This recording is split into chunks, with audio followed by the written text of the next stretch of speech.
I've found that with this album in particular, I've moved away from singing songs which are all specifically about war. That's what I've been known to do for the past 30 years of my career, and at this point in my life it's great to have the creative freedom to kind of move away from that area.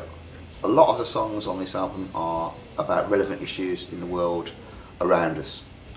Bleed the Same is specifically about issues of racism, issues of the rise of right-wing ideology, and the fact that hatred and racism is not something that's learned. It's not something that you're born with. You know, I see my children, there is no element of racism or hatred towards anyone. It's something that's a social construct. So this song is specifically about the fact that we are one human race. Now,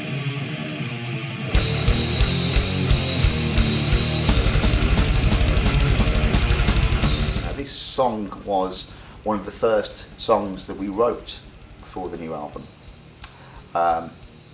It's a great song about moving forward, which is really what Memoriam are all about. It's about leaving behind the past and creating something new and fresh and different, which is what we're trying to do with Memoriam. Again, it's a different type of track. We try to do each track a different style in a way, so we don't get stuck in a rut type of thing. A nod to the old school death metal, as we always do. Now takes control. It's about, again, it's a very political theme within the song. The song is about a racism, about the world that consists of a world of Brexit within the UK, a world of Donald Trump and the rise of the right-wing ideology across the globe. Old school death metal. From a drumming point of view, this is Andy's style all over. Double bass, constant, kick-ass track. Goes into a nice bit in the middle, a nice breakdown, and then back in, heavy as shit.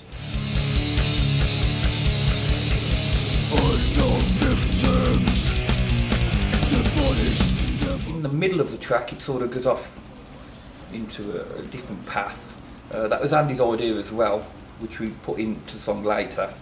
That one, it goes off into something we don't normally do, and it's a bit of a probably will be a bit of a shock to people, but that's what we like to do, shock you. But it's different in the fact that the lyrical content isn't about war in general. It's about our experience as a group of individuals. When we played in Belgium, we played in IPA Fest last year, we took some time out to go and visit the largest Commonwealth war grave in the world, which was at Passchendaele, a memorial called Tyne Cot. So this song is specifically about our engagement with that specific place and how we felt when we went to visit it.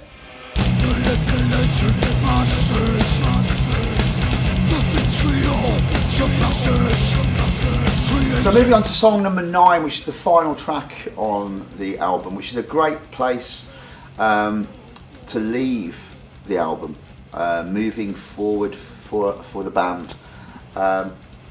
It's a song that's got a real kind of tribal feel to it. It's very kind of hypnotic in its nature, drawn quite directly from my passion, lyrically, to a band called Killing Joke. The song has direct reference to that in many respects. So Weaponized Fear, again, it's one of my favourite songs on the album. I'm very pleased with the way it's came out. It's lyrically about the world we live in, again, and the way that fear of difference, fear of other people, is used to manipulate people politically. I think that the right wing have managed to do that really successfully within the UK. The right wing media, such as the Daily Mail, the Sun, managed to kind of really create a feeling of fear, of immigration, of different people, of cultures that are not seen as being British.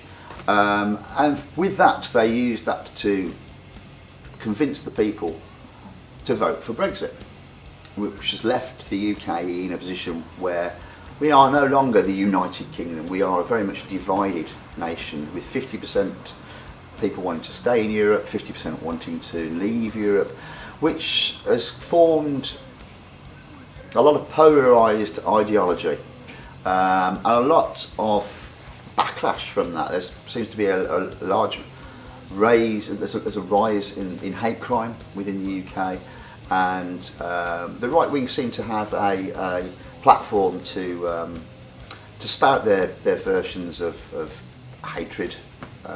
So this song is really about the way that the media has been used to create this feeling of fear within society that we live in. This was originally, it was written around the time of the first album, but it didn't quite fit with the rest of the tracks on the album, so we kept away from that until now. It wasn't my favourite at the time, because I just write riffs after riff and they go into a vault. But it's reappeared, and Frank took it on board. He totally changed the bass line, which was absolutely made the song 100 times better. It goes into, well, it goes from a killing joke type of riff at the beginning, then it goes into a like death metal fast picking type riff, which is kind of weird thing to do. So it wasn't originally my favourite, but it's probably turned out my favourite track on the album.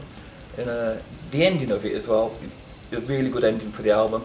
The very last note, it reminds me of the early Napalm Death, when they used to hit that last note and it's got a reverb on it, and I kind of really love that, and it's stayed.